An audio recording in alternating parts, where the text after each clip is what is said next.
So we're off to Baltimore today. It's about 13 miles, is it? So maybe 3 hours. We're giving ourselves a little bit more time. Just left our anchorage. It's a little bit grayer today, and a bit more of a breeze than was forecast, so might be able to sell some of it anyway. And we're just gonna pick our way through a cut. It's really, really narrow, so if we decide it's too narrow and we have to turn around, I don't know how we'll do that, but it is dredged and it says you can do it, so we'll give it a go. So it seems to be as charted at the moment. Yeah.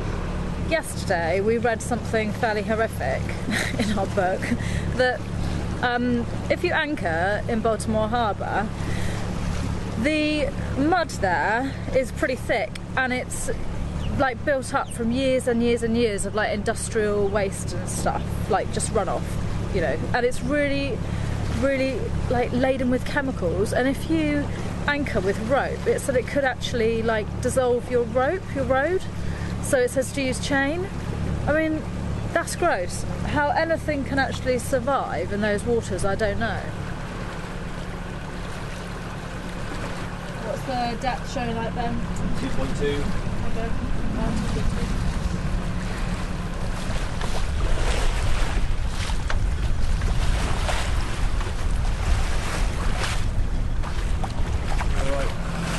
So the shallowest I saw was about 2 metres.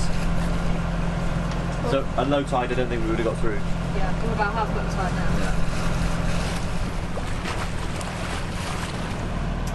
So did you check the bridge clearance on this one then? Yeah. First mate? Yeah. And we're alright, are we? Yeah. That is technically in captain still, so...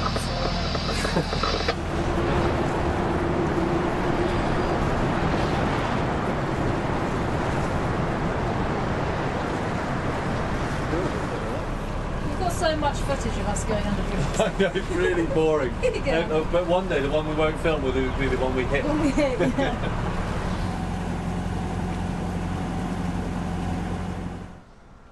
So this is the dock, the slip that Jake's let us come and stay in. It's really nice. It's brand new teak decking. It's all been really nicely done.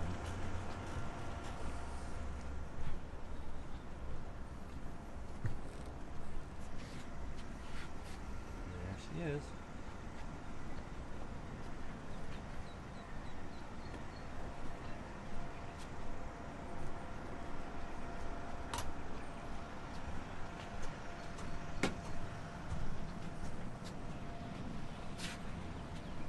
What do you think? Nice, isn't it? Yeah. Yeah, it's really quiet, even though it's kind of, you know, right in the city or next to the city. And there's, I think, a really big park over there and a big Safeway, which is, you know, like a couple of minutes walk. West Marine? And a West Marine, so everything we need. Yeah. And our friend Ben's coming tomorrow for a couple of drinks and out on the boat. And yeah, I'm really looking forward to it.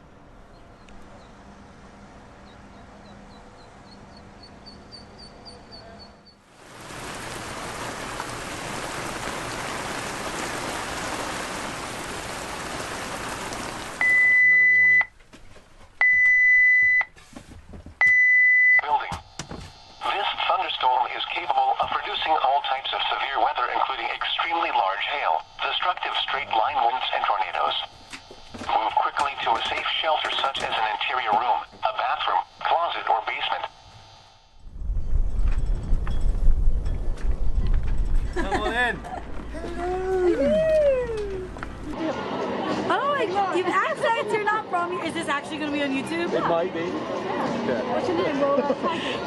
Shay. Okay. Shay. Alright, ketchup, fries. You guys want some Old Bay and salt and pepper? We'll back at that. Anything for the YouTube.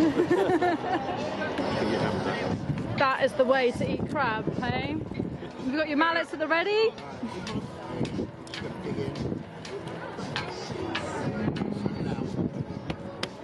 Shit, I went a bit heavy on the hammer.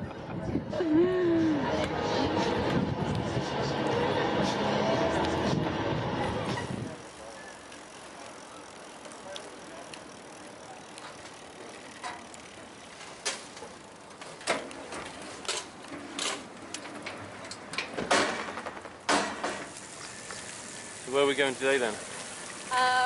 Well, we're just going to go around the other side of the harbour and go to a phone shop to get a card because we've kind of got limited data on our English data plans.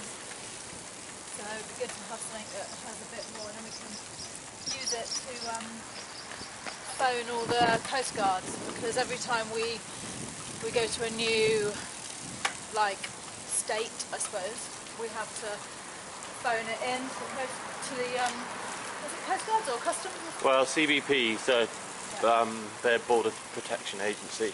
Yeah. So it's just really, really expensive for us to do that on English phone. So we're going to get an American card, and then it also means we can watch Game of Thrones on HBO. Yeah, so far we love Baltimore. It's a nice place to visit, but the state of the water is horrendous. Yeah.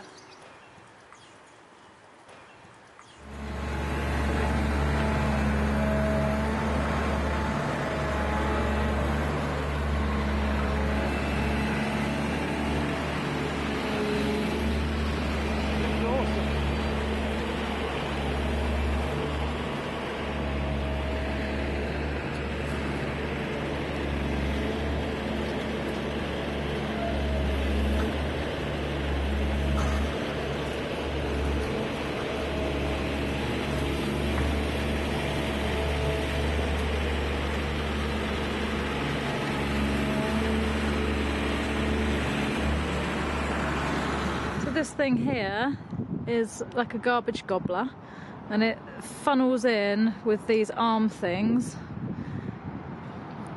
all the trash that comes down the rivers, and it collects here. And the other day I came here and it was absolutely totally chock-a-block with plastic, wasn't it? There's nothing here now, so it obviously works really well. Yeah, and I think the reason why it all collects here is because there's, was it like 7 rivers draining through there, and they're all under. It's paved for most of the way. Yeah, they pave over them, so it all just kind of collects underground. But I mean, it's a good idea. It does look really clean here today, but I can see it working. yeah.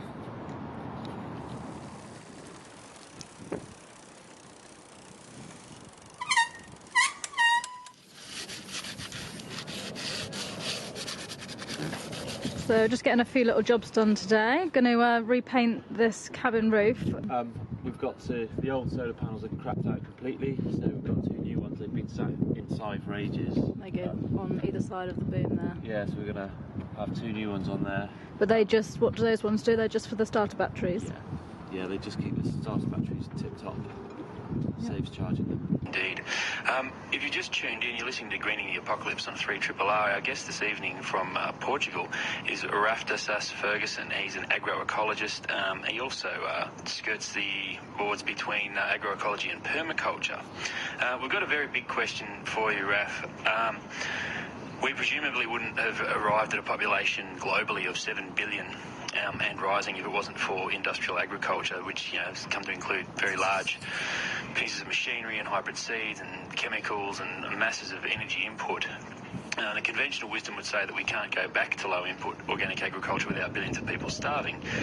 And yet on the other hand, it seems like industrial agriculture is in itself, it's eating itself, it's destroying soil, it's contributing massively to climate change, it's eating up the fossil fuels that it depends on.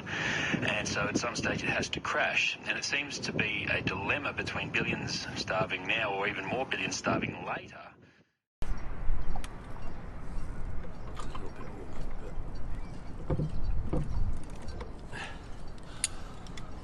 So I am just going around tightening all the joints on the hydrovane brackets. Now I think it's in the right place. I've sort of had to just adjust its orientation that way and like the twist, because it's set off centre on this boat. It's difficult to tell when the rudder's in line with the main rudder, and you do that by putting the locating pins in and then trying to line up the rudder with the line of your rudder. But it would be fine if in the Bahamas, but I can hardly see our rudder in this water. It's pretty dark. Easy, is it? But it doesn't have to be like a degree wouldn't make any difference, but 10 degrees would. But yeah, I'm just going over because once we get to Cape May and then leave there, I need to be able to test it on that overnight to New York. Otherwise, we're not going to, won't have had any experience with it. So these are the last little bits to, get them done. for when we leave on Thursday probably.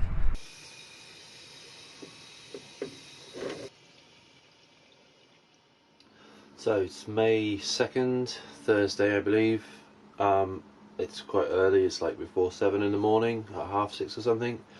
And this is the day we leave Baltimore and start our journey sort of northeast really, going back up to Tidewater at Havre Grace.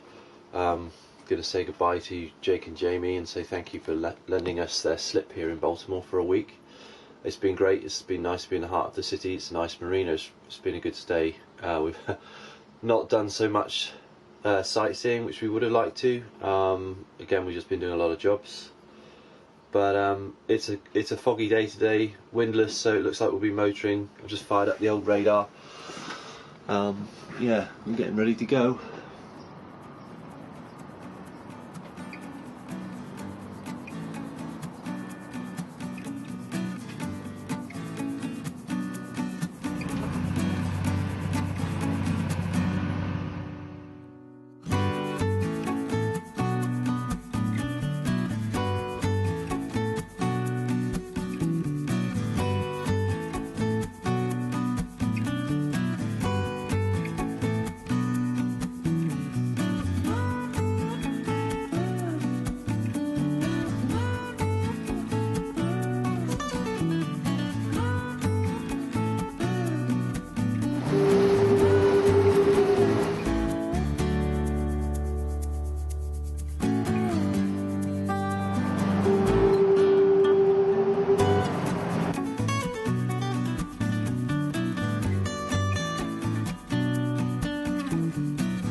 I think we're in a bit of a race against thunderstorms, building up in that direction quite nicely.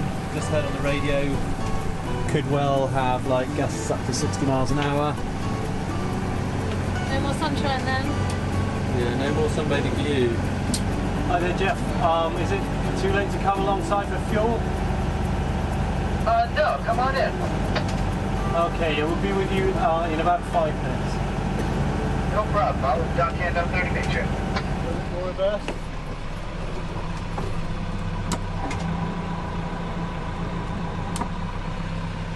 You can have a mooring going.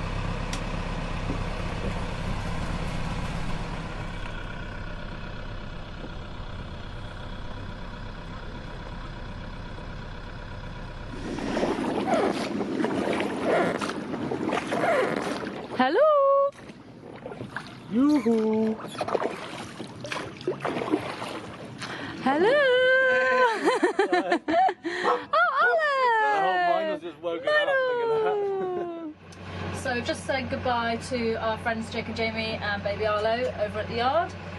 We had a really nice meal out with them last night, so it was good to say goodbye because they're going to be going down south and we're going the opposite way.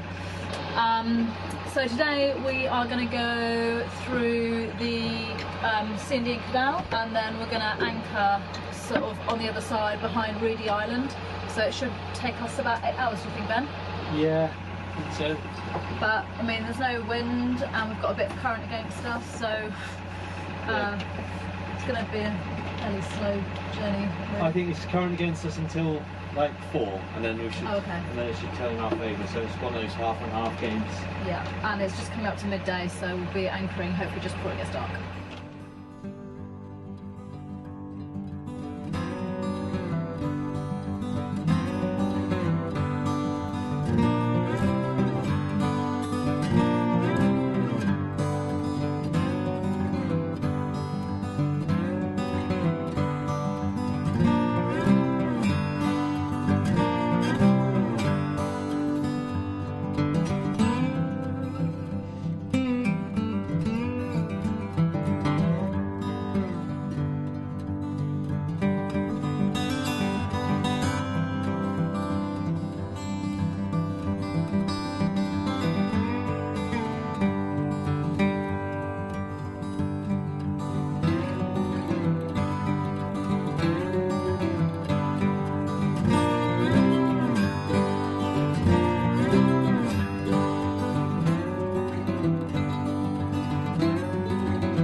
Muddy, is it?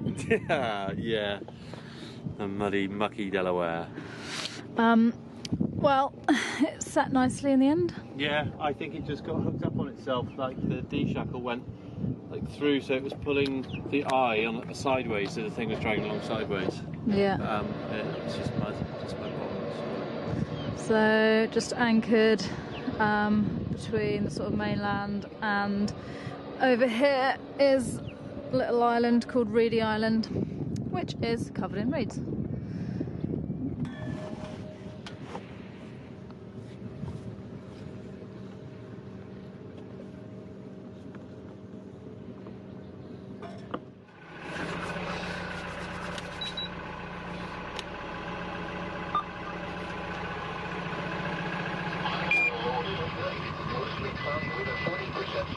So it's 8 o'clock in the morning, just got up and we're off straight away.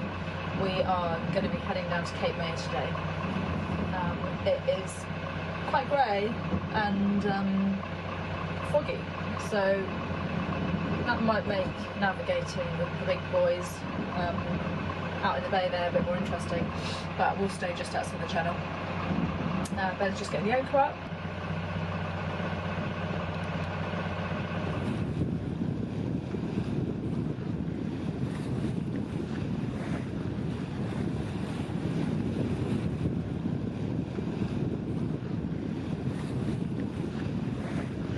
Made some porridge. Ben's got a naughty one with chocolate in it. There you go. Oh wow. That.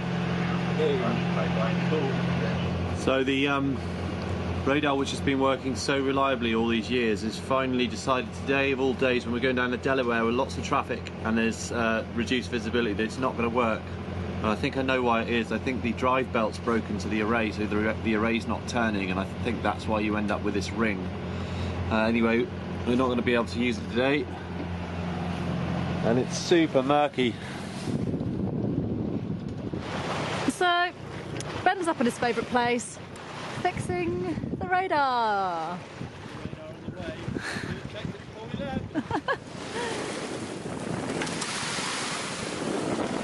So there's your problem.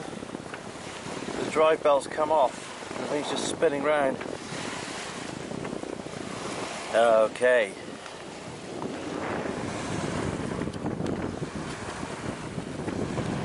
It's cold up there. Do you think you fixed it? I don't know. I know what's wrong. The little drive motor up there that has a bearing in the shafter which is slightly worn. So instead of the two axes of so the belt stays on like that, this one tilts that way and it runs off.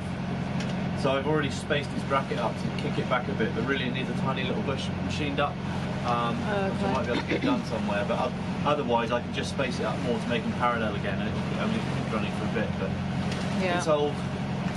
One day it needs replacing, but I like the fact that I can just get up there and fix it. Yeah. Everything is so bleached out today because it's so white and foggy out there. It's like... Should we see if it's working? Yeah.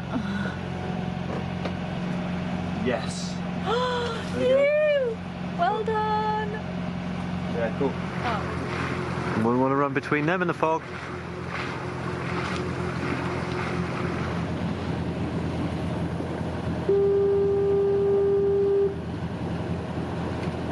That is the coolest lighthouse I've ever seen. Best one so far. Yeah. Coast Guard Sector Mellon Jar, United States Coast Guard Sector Mellon Jar. City broadcast notice to mariners smell at Ocean City. The Coast Guard received a report of a humpback whale tangled in line in a drift offshore Ocean City in approximate position 3-20.49 north. 75-04.161 in between 12th and 20th Street. Mariners are advised to keep a sharp lookout, stay clear, make no attempts to assist, which may further endanger the animal. Also, use caution while transiting the area. Break. You can't go and help. They're saying don't help. Well, hopefully they're going to send someone or some, Somebody with some professional knowledge. Very sad.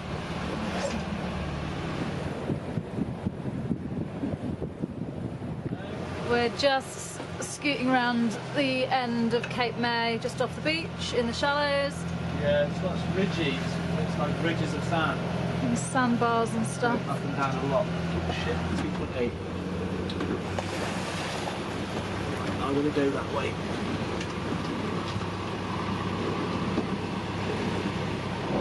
Oh.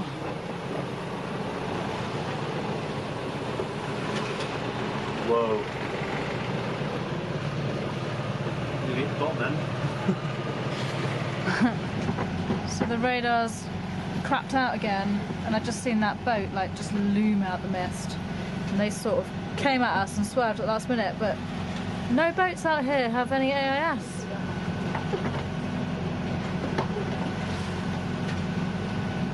So not only has the radar just stopped working, but the foghorn's just stopped working too. Right, just as we're coming to the entrance. Which has left us like sitting ducks in this thick, thick fog. Not actually bad it was like 5 minutes ago, But we're just about to come in the entrance. Oh, God. I'm just trying to... Jesus Christ, that was right in my ear. That's literally deafened me. Oh no. Sorry, I'm doing it on minute every 2 minutes. Oh my God. Oh, sorry. Oh, this is a little dodgy.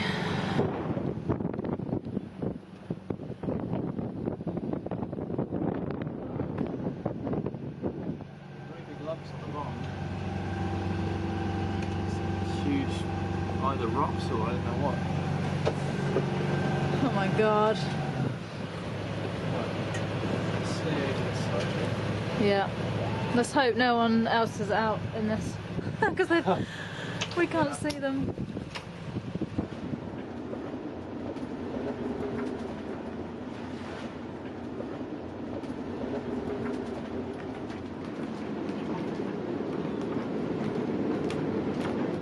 Right, so we've got a bit of a situation. It's been blowing, it's been shitty as hell all day. It's been raining, it's been crap.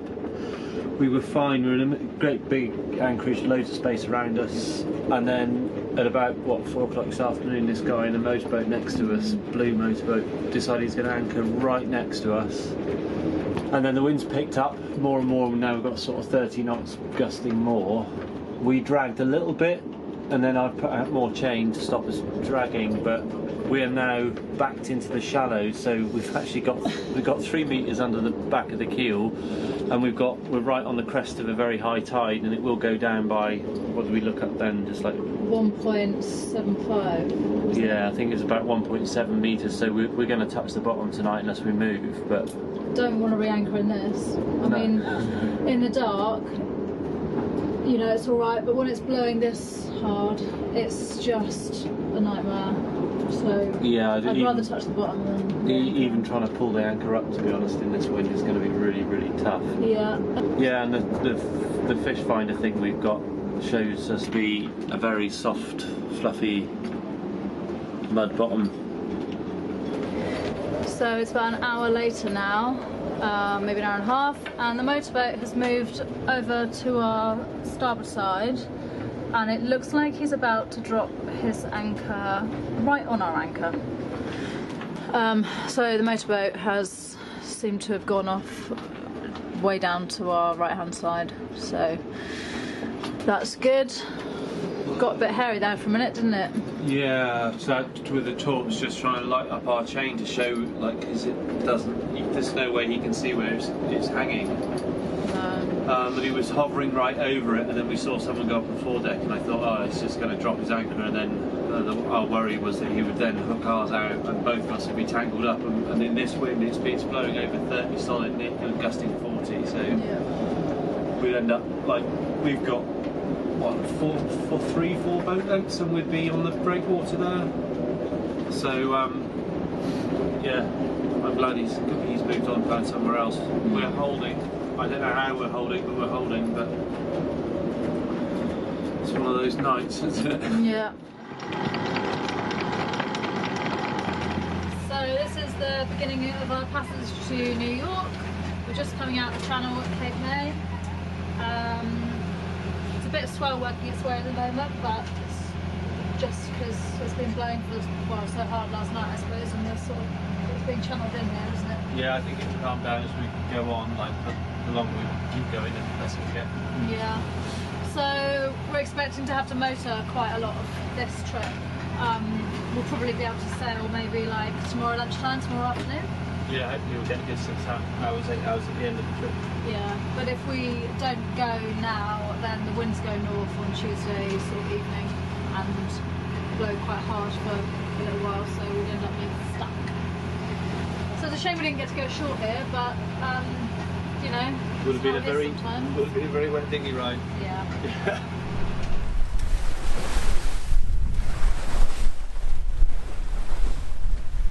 Well, we've managed to turn the engine off and we're only just out of the port, so that's quite nice. We've only got, I don't know, 6 knots of wind or something, but we're sailing, and we've just tried out the new wind vane. Ben? Yeah. Are you happy? Yeah, I am very happy so far. Seems to be working at the moment. Yeah, I've got a big red flag thing sticking up and it's wobbling around, and we're going in exactly this, well, the wind angle has not changed, so yeah, I'm really pleased. Yeah, so am I, because that took a lot of effort for you to get it to work, didn't it? Who's a clever boy then? Who's a clever boy? Yeah.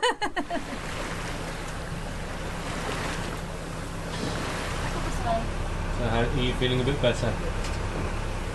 Yes. You ready for some food? Yeah. I've been feeling seasick for like 7 hours, it's ridiculous. But it only happens when the wind has fallen the beam, and there was like barely any wind, like 5 knots or 10 knots of wind or whatever. But I was saying to Ben, you might as well call me the wind vane, because I didn't even look and I felt better, and as soon as I felt better I looked at the wind angle and it was coming from behind us now. So I'm fine downwind, but you're a downwind girl. yeah, I basically had to lay down for like 6 hours, 7 hours. It's pathetic. Right, I'll go get some food. Yeah.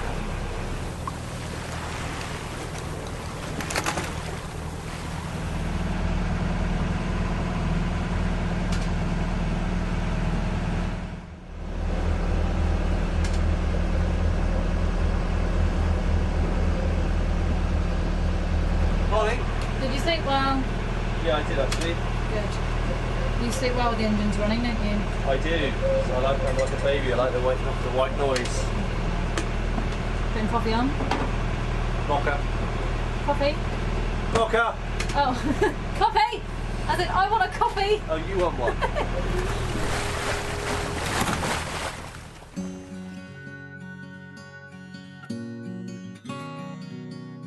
We're sailed to New York! We made it! I can't believe it.